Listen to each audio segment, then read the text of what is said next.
way here as well. Most likely, even with the Jhin being available, I imagine that KT is going to try and secure themselves the Ziggs here. Yeah, so what T1 are doing, they're saying, okay, you can get Rumble, but we're going to get Ziggs. And essentially, it's a trade, right? You take away Maokai, another really strong pick, and you say, we want to get one of these tippy top tier picks as well.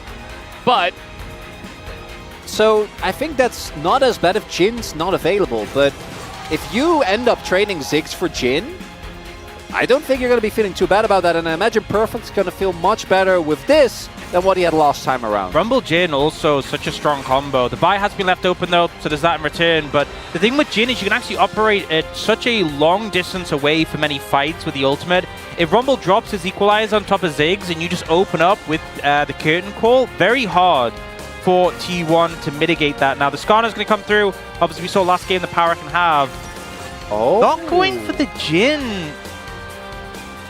A bit interesting. His Jhin is so good, we saw it yesterday. Like, I understand, like, these three picks make sense. I understand why they want to get them, but you're not getting Jhin now. And I think that was a part of the reason we were like, okay, this makes sense. This trade is okay. Rumble Jhin for Ziggs, but now they'll obviously have missed out on that. I'd expect a mid lane pick here for T1 to match up into BDD, but apparently not. They think there's enough available for Faker, or at least the priority list has dropped. So instead, the Ornn going to come through, presumably for Zeus, most likely. Wow, who could have known? Oh, what a shock. Does come through. Ornn bot lane and Ziggs mid. I think that's a weird, I wouldn't expect that, but just not wanting to deny it. Interestingly, they don't ban away the Corki. Maybe aware that it's lost so many times in a row and like, no, T1, you can pick Corki. You're fine to do it. But instead, looking in a different direction, I feel like they need AD with his composition, and that means gotta be the Nasus. Gotta be the Nasus. Of course, I think T1 fans holding their breath as they saw the 10 lost streak Corki hovered there. This is very, I mean, on paper, it looks like we definitely get that mid into the Yone, and then the Ornn is in the top side with the lane swaps and everything. So just waiting on a support counter pick here for Carrier on the side of T1. I'm just saying, Janna goes really hard here if this row gets locked in, okay? I don't think it's what we're getting. I think what we're getting is Alistar. But I think it'd be cool. The interesting thing for me, though, is that T1's composition, this Nasus, feels kind of weird when you have Vi Ziggs already, right? Vi Ziggs kind of signals that you want to go in aggressively, you want to try and blow up targets in a second. I think the Ornn can do that to a certain extent, but with the Nasus added as well, it gets a little weird. Deft can now also go for the poke build, meaning that you have a lot of effective range added to this composition when you get to the mid to late stages. I also think she does pretty hard to itemize against Kai'Sa, pretty good at cutting through bulk, and there is a lot of bulk on the side of T1. Plus, if you take out the Ziggs, it's just frontline left. So I think KT definitely have a game plan to kill Guma and then just cut through the rest, especially if Yone, if BDD has a good game, if he gets ahead, a lot of the targets just aren't be able to get a cut through his sustain, and then the Bard comes through for Carrier. I'm not really a big fan of Bard here. I think Bard is best utilized when you're playing into a mobile carries. You can set up an ult on them. Obviously, there's other value in his drone potential. But there's so much dive threat here. Like, really hard to get through here. Yeah, I'm not convinced by this T1 composition. I think there's some problems they're going to face in the game. And they're already 1-0 up, which is obviously good. But they're going to have to battle through if they want to get a win here. What about a double, level 1 for KT this time? Well, let's hope we don't see what we saw in Game 1 at the beginning of that one. Let's jump onto the rift for Game 2.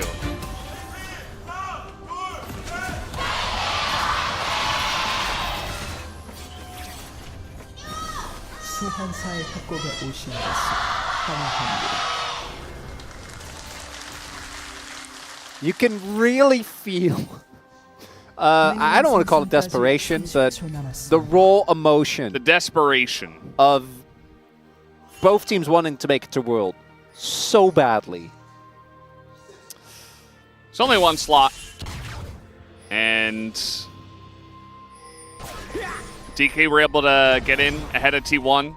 A lot of people expecting T1 to win that series. It did not happen. We win 5 games. DK took it down. And so we have the telecom war for one spot.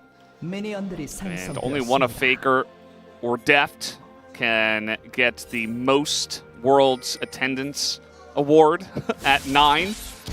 Both of them on 8 currently. But if you win tonight, you get that number 9 for those individual players. As KT is looking to invade here and set up their the top side, although Barrel is down on the bottom side of the map at the moment, so we'll see where they go with this. Yeah, I guess maybe concerned about playing into the double ranged as ranged melee. Oh, Keria got one. Also the smite. Forced the smite, yeah. And now Barrel's just 1v1ing a Ziggs with Ignite. And, I mean, Guma, Ziggs, level 1 is not very strong. And here comes Barrel again. That's another jump forward, although now with the wave coming in, Barrel is going to back away. Yeah, I guess use the W cooldown twice on Guma, so chunks him out, but not really able to do much else. Interesting adaptation, though. You know, we see the lane swap. We just get the Barrel solo lane now. Yeah, but he has the support item, though. I think it's just more about the teleport. XP. Yeah, the well, teleport's going to come in. Still, I think Def now being towards the bot side of the map also due to... Oh, nice reaction from Guma. Barrel sprinting straight at him. At the end of the day, though, good reaction, but Barrel is able to trade flashes with the Ziggs, which is always going to feel very nice when he's got Hex Flash. And this has worked out for KT because they avoid Guma and Keria having a level 2 advantage, which they would typically get in range versus range melee. But they also return to the lanes quickly because they don't want to keep the Rumble away from the Ornn. I actually think this has worked out quite well for them overall. Only one that did have to pay the price is Pioshik, right? Because Keria staying around in that jungle delayed Pioshik very, very heavily, so he didn't actually end up getting the red buff. Only got free, so missed I think 1 or 2 of the small raptors, and now it's getting invaded. So Owner is going to be really far ahead of this Skarner very early on, as he's even going to be able to take the Krugs here with this lane getting shoved in. It doesn't look like KT is aware of this. Faker is really struggling in mid, though. Looks like he is going to have to take the first back, so maybe there's an opportunity there, as now they do know. But can they go for an invade here? Doesn't look like it. BDD also backing now, so before he's back to lane, it's not really going to be a window, and Guma and Keria still have bot lane prio. Yeah, I don't think it's going to work out too badly for Pioshik because he's able to pick up the Scuttle Crab. I do wonder, though, if he's going to try and re-invade on Owner's Raptors here. And you actually see Owner pinging towards the top side, looking to deny this. See if he can do so. Pioshik, yeah, he's just level 3. He's coming in behind Faker, as they do know that the Skarner is here. And now Faker going to be knocked towards the wall. He does dodge the knock up here. He goes for the ghost, but he's basically just running in circles waiting for Owner to come on over, who is going to bail him out. But now a bit of damage into Owner as well. The Unbind comes in and forces the flash from Owner. The flash on in for BDD, and he gets first blood just like that. And this is a bleed out from mid going behind. The wave bounce back. Faker pushes up. Pioshik, he gets denied the Raptors, so he goes, well, what else can I do but gank mid? Owner has to move in to try and save his mid laner. And the end result is KT getting massive boon. And the jungler who is behind really appreciating that. Big thing there is that with the knock-up from BDD not hitting and Pioshik not slamming him to the wall, I think Faker probably would have been fine just walking it up, but they actually end up looking for the 2v2 by trying to get the most out of that Conqueror early on, and I think that's what ends up being the main issue. Because as we can see, initial setup here, not finding the Q3 and not finding the wall slam. With the ghost, keep going. It's just not enough. And go for Vi. The fact that Owner, I think, could have flashed a lot earlier here and denied a lot of the Skarner damage. Got him. Could have probably kept him alive. I'm just questioning because surely they knew that Pioshik was there. I think Faker should have just, I know he wanted to crush the wave, but stood back and just hit it with E. I think him being that far forwards, right? Yeah, I think him being that far forwards, it feels like there's a miscommunication. Owner specifically went to defend his top side, and yet Faker left himself out of position when they should have known the Skarner was there. We have a little setup from T1 on the bottom side. They're not going to go for it, thinking about diving depth, but they don't know exactly where Barrel is. Also, want to note the interesting lane swap that we have here. Not the, bot lane and the top lane, actually, but it's just Rumble in mid. They've matched the Rumble into the Nasus, which is a very difficult lane for the Nasus. And they've thrown BDD up to the top side, who already has a kill. Not going to have a lot of kill pressure onto the Ornn, but maybe with that first kill. And really just to set up this Rumble matchup makes things very difficult, even more difficult for Faker. Faker also, because he was playing into Yone, actually going for 3 points in Q, not in E, so he doesn't have as much wave crush you normally do. And we have cloth armor for Faker and mantle for Zeus, so that means that both BDD and Perfect are playing into an opponent that's itemized for the opposite damage source. And KT looking completely revitalized here early on in the second game. Yeah, this is a horrible scenario for the Nasus into the Rumble. The Wither obviously doing nothing as well. So T1 are adjusting their lanes now to try and compensate. They are setting a trap for Perfect here. Yeah, a little bit of a trap. I mean, Barrel's here as well, and could try to go for it, though. The flash on in. The Ornhorn going to be blown here as well. Perfect not even bothering to flash, and it's going to bite him back as that is the kill. Owner comes in and just way too much CC, more than Perfect was expecting. Just flash it. You know, I don't think there's a reason to risk it in that situation and see if you can survive, especially the follow-up coming in, the satchel from Guma. I think the thought process was, well, the Bard stuns down. How much more can they really do? The answer is that. They definitely had more gas in the tank. Big thing is that with the objectives being down, normally if you end up getting or investing in a kill like that for KT, maybe you can then play for Dragon, right? Try and get a grub or two, but there isn't anything on the map. So you saw as well, Pioshik is like, can I gank bot? Was spotted by the ward, and that's just kind of the end of the play. So big win there for T1, being able to get a kill onto Owner. Fi definitely one of the junglers that uses the gold decently well. One big thing that is really nice for KT though is that once Kaisa is able to get out of lane, get to like at least the first item, I think she starts feeling a lot more safe. Yeah, get to just freely push out the waves. And obviously the free item breakpoint is, I think, where we're really gonna start to see Deft take over the game. But even just getting through the laning phase without any big experience disadvantages is gonna be a really big deal. Yeah, and I don't know, maybe Perfect leaving it too late, thinking he had more time to flash, or maybe just thinking he could survive it. But either way, good setup from T1, good answer back, and punishing the Rumble. Do you guys get the feeling that even after seeing this much Zig, sometimes players will disrespect the satchel? Yes. Yes. So that's just...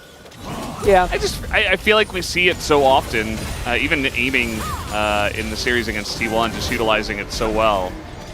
It can do a lot, and I feel like, you know, when you're getting first pick Rumble, you really want them to be doing a bit more than sitting on 0-1 and, you know, just barely being ahead of the Ornn at this point in time. So we'll see if Perfect can get back on his feet. These lane assignments still all over the place, as now we have BDD playing into Guma. I think Guma just got his flash forced, used his ultimate as well as his flash. BDD's ult is down, so I imagine that he was able to get, obviously, Yone has so much dive threat that Zig shouldn't really be laning into him. And Faker, due to these constant swaps and the plays that have happened in mid lane as well, where he had to back off, really has not been looking good in terms of CS. Like, and especially if you go for the Nesses with a lot of early points in Q, you want to try and snowball that and get to a high number of stacks as soon as you possibly can. KT able to, as we expected, I think, really put a lot of pressure on in this laning phase. Yeah, getting a substantial lead, and obviously there's a lot of setup from T1, a lot of pick potential, so perhaps that's something they're going to lean on. But yeah, we can see from the level difference, BDD over a full level ahead of this Nasus, and given how proficient he's been on the pick, he is going to be a problem as this game goes on. A hard champ really to pin down as well. You know, there's a lot of CC on the side of KT, but plenty of scenarios where you're using the Unbound Soul, where even the Vi, if you ult onto him, he can just snap back, drag you into a very rough position. Yeah, Faker going to be happy to be alone for now, but doesn't look like he's going to be left alone for very long, as he's got his team and the Rumble going down there, as now Deft is in the top lane as the Grubs are spawning here. They might want to get 6 Grubs in this game. Trying to go in his Zeus, but pretty difficult to do that on the Kaisa. Also saw Perfect there at the beginning when that initial crash from Faker came through, really just hiding between the 2 turrets. Afraid that he was going to get dove again. Not going to be the case. T1 instead looking for the cross map. We'll be able to pick up the second dragon here. A lot of less impactful souls still on the map. We'll see which rift we are going to get. And it's Cloud, which there's a lot of members that I think use the Cloud Rift really well here on either side. Yeah, I honestly don't think Cloud is that bad. Obviously, something like a Hex deck is the ideal, but Particularly the Nasus benefits a lot from that movement speed at close distance. Trying to clear the wave here. He's got Keria to just stasis everything up there, and this is an Ornn as the Impale will come in, but the stun is there from Keria, and the knockup from the Ornn, but Deft, he lives just barely, and eventually does go down to Keria's auto. Barrel as well is going to bite the dust eventually as Faker comes in, just collects a kill. Not half bad at the end of the day as T1 take the gold lead. Yeah, really well played by Keria there to stall that out, to find the play turnaround. Not sure exactly what happened in the bot lane, though. Looks like they were trying to set up a play onto Perfect. Ended up costing Owner his flash, and they don't actually end up getting the kill. It's a hard dive. Yeah, the flash from Perfect there on the Q to ensure that he's fine. But this TP actually ends up being huge because it means that BDD then can't TP to the top half of the map. And ends up being a trade 1-for-1, but again, with what happening on the other side, T1's always going to take that. Yep, absolutely. This play worked out really well. Wave pretty thinned out, but not fully cleared. But Zeus managing to finish it off there. Deft starts taking tower hits, and then this ult that gets caught by the stun. And at this point, there's just nothing Deft can do. He just gets taken out by Keria. And then the flash, and he's just within range of the Ornn knockup. Zeus also, I think, playing that really well, setting up the wave clear, then using his W to get the remaining few minions. And now gold lead has swung back in T1's favor. Could be looking for something on Faker. Again, I think this Nasus is very, very weak, but already reinforcements on the way here for T1. Yeah, and I mean the setup here from the side of T1, especially because Pioshik is just dead. He's just alone dead. Farming in the jungle. I mean, he's Skarner, he can go through walls. Surely he's dead. Yeah, he's gone through walls towards T1's base. Yeah, only question is who gets the kill. It will be the buy. Just net gold pretty well, as you mentioned before, Chronicler. And yeah, that's just a straight up mistake. And it feels like, you know, KT, they had a very good start to this game. It's a much closer game. This isn't anything like game number 1, but feels kind of bad for them to really get back on the horse, but then immediately be knocked off of it once again. Especially when you had Faker really in the hole. He's very behind on farm, but at least he got that kill and assist. And the Nasus it's going to take a while for him to be relevant in this game anyway, but at least he's not as far behind as, let's say, Perfect in game 1. Yeah, and I feel like once he starts getting some stacks together, he'll still be a threat in the mid game. The Wither's going to still have a lot of value on BDD in particular, and this game is feeling a little bit like for KT, BDD or bust at this point. You know, Deft's farming up fairly well, to be fair, but it feels like Perfect hasn't... I mean, he managed to get like the turnaround kill on the bot side, but I haven't really been inspired so much by his Rumble so far. We'll have to see. KT do have the Kai'Sa, especially once Deft hits level 11, we'll be able to assist inside. So maybe BDD already, I think, will be really hard to match for T1. And then you can then try to use his power combined with the fact that it's easy for Kai'Sa to collapse as a possible source of pressure come mid-game. But that does require a good amount of finesse, which does for our KT have, I think, definitely been lacking. Perfect. Maybe looking for a back and then TPing back in. Deft's clearing this mid-wave, which does give T1 the space. Zeus on the flank has his ultimate available. It's about to get very interesting. Let's see, BDD looking for the knockup, and now the Ornhorn's going to be called. Nice little angle, but a big engage from Barrel into the equalizer, and Impale! It's just a massive wobble that comes in. T1 are trying to turn something. They do get the 1 kill, and a massive Bard ult as well. But at the end of the day, do they have the follow-up damage to kill any of these low health members is the question. Guma trying his best to do exactly that, but he can't get the 1 kill. Keria's going to go down, and BDD is still alive. And it's Guma Usier bust, but he is gone as KT win a gigantic team fight. That's the Wombo combo dream right there as Barrel sets it up, Pioshik knocks it down, and that Rumble pick toasting the entirety of T1. Holds them still, rakes them over the coals, and KT get the ace, but still a bit scrappy. I think a big thing was the fact that BDD and Deft couldn't immediately follow up on the targets. But the job gets done, a big swing in favor of KT off the back of that play. We'll see coming in, so initially Keria kind of baiting out skills here, and this is the big factor. BDD's Unbound Soul used, and Deft also gets knocked up, so the follow-up isn't there immediately, but just holds them over the fire here.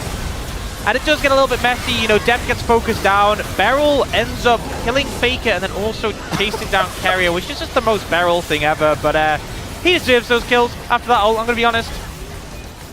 Perfect, also barely living there with the shield. And BDD, if he goes unchecked in these longer fights and just can get spell rotation after spell rotation off, Yone is going to add so much damage to your composition. And now look at the kills as well. A lot of those go into BDD.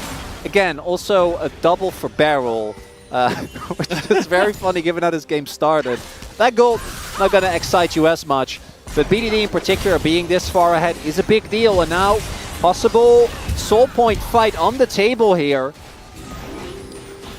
Yeah, I mean, T1 are going to start this one up, and they're, you know, still in a pretty decent spot to try to start it, but the issue is that KT, the massive gold influx that they got from that last fight is pretty huge, and, you know, BDD's teleport, I think, at this point in time is going to be much more impactful than Faker's teleport, so a good lane here for BDD, but also a better guy who will be joining the fight if one does break out around this Cloud Drake. Faker also can't cancel BDD's TP, but BDD can cancel Faker's, right? So if BDD decides to teleport in, there isn't really a whole lot that Faker can do besides try to damage him as much as possible, as Barrel does not care about your measly turret.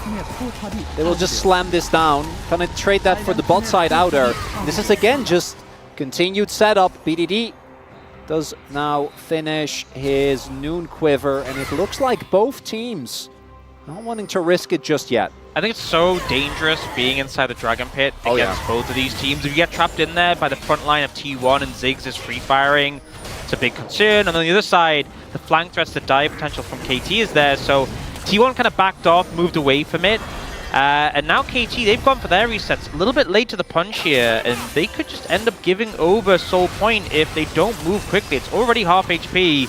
It is a Skarner can get over walls, though. They're going to get the ult from Keria in there, and yeah, the Skarner goes in, and it just goes over to Pyosik, and they do have this magical journey. Barrel trying to follow, but he just says, no, it's not worth it. We got the Drake.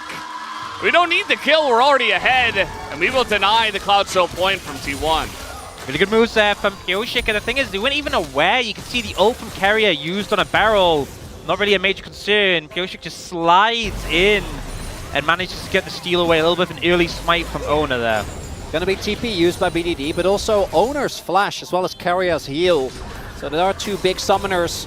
This match, though, definitely a lot more what I think we were expecting coming into the day.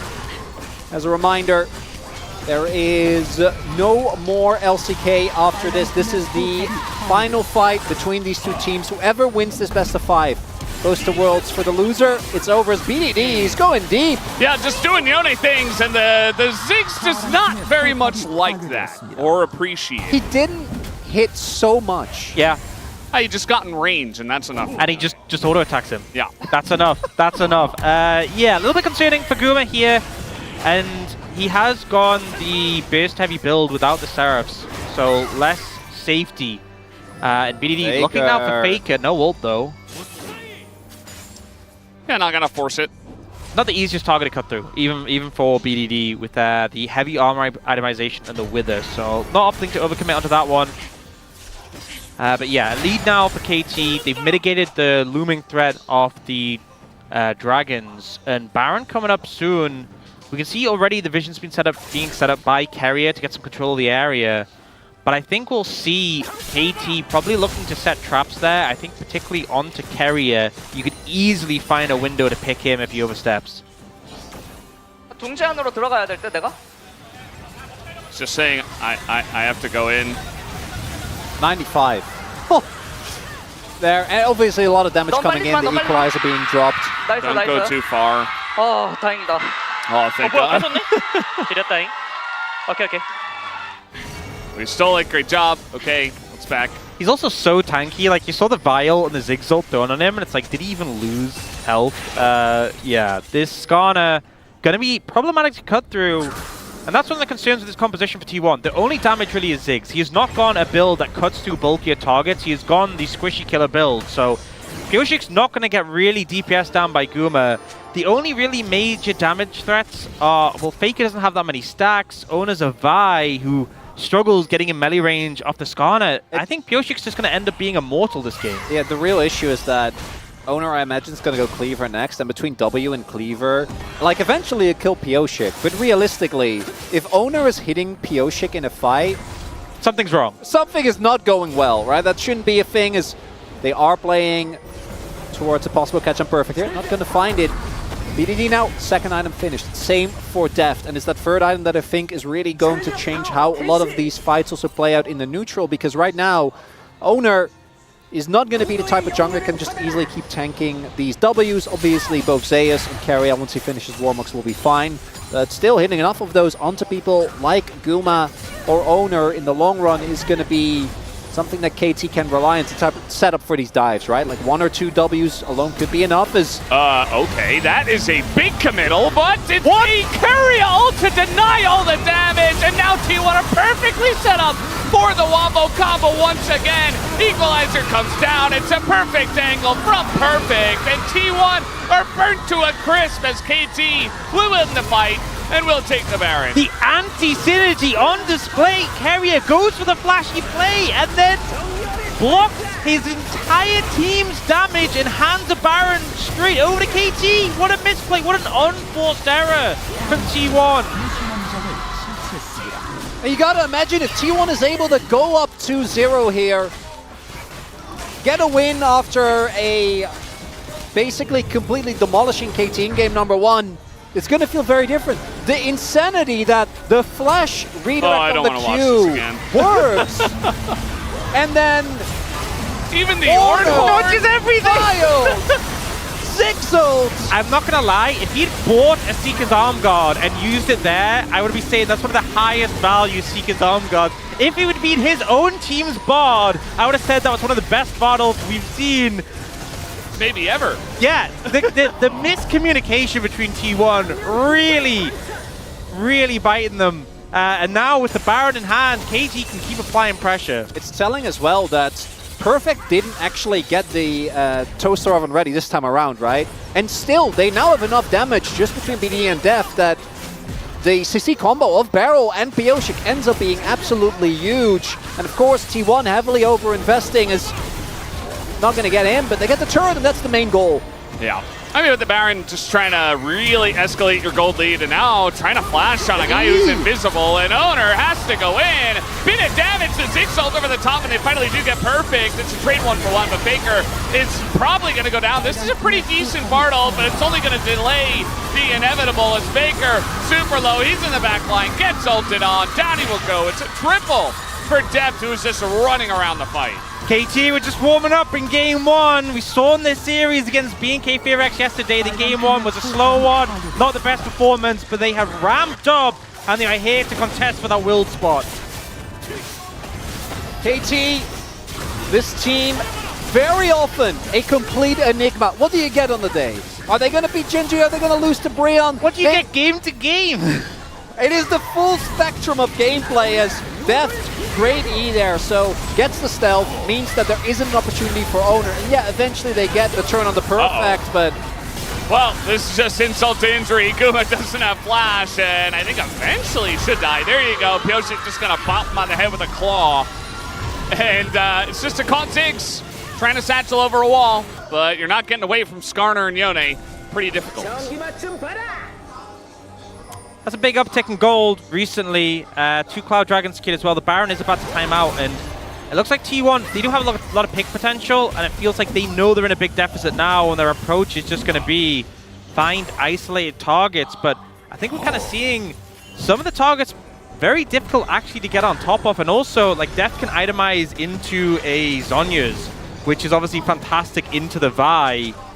They're continuing this push on the top side, but I don't think you can get too much progress with just that wave. And over the last couple of years, it's important to note as well that now that the Kai'Sa is online, he's getting bonked on the head. Yeah, Deft just is in melee range against a big Nasus who isn't very fed, but actually it's just a bait all along. As Faker's running the other way. There's a Bard ult. Faker's like, I need more stacks. Hold on. Not the best timing there, and now this fight is very broken up. That's a double impale, and both of these guys are just dead. As is just caught in the crossfire. He's going to be going down as well. KT is crossing their eyes, crossing their T's, dotting their I's rather. As Faker's still just holding the wave, trying to keep the game alive. He's just building stacks, right? It's what Nasus does. Still farming. Yeah, eventually he'll get there. Barrel's going to win this 1v1. Unfortunately, BDD on the way as well. I mean, I guess he held the wave, but... Yeah, BDD even QSS is the Wither, so he just need to hit a Q at some point. Dodge everything! Nah, he's trying his best. I mean, the Nasus can be pretty funky like this. The ult will be committed to as BDD has had enough, and they do take him down. Yeah, surprise Scorpion showing up at the end there. But as I was saying, if you go back to the Gauntlets the last 3 years, Deft has been there every single time. Still, the most insane run obviously going to be, ironically, 2021 Hanwha, even though 2022 DRX ended up winning. The man has made it every single time, and I'm seeing this as I say that, and I'm like, ooh. Not too it was sure just a bait. one. It was just a bait. He landed from barrel. He baited me. As there we see the baited himself. dream combo, but Deft with this supercharger still able to just run out. And then here again, we get the combo. I feel like Rumble, we should just leave. I think we are learning every time we see it that just accept that you are down a ban on red side. Yep, and I will say, you know, the Skarner's been a pretty recent addition in the LCK, and Pioshik has just felt so at home in this pick. The amount of massive impales.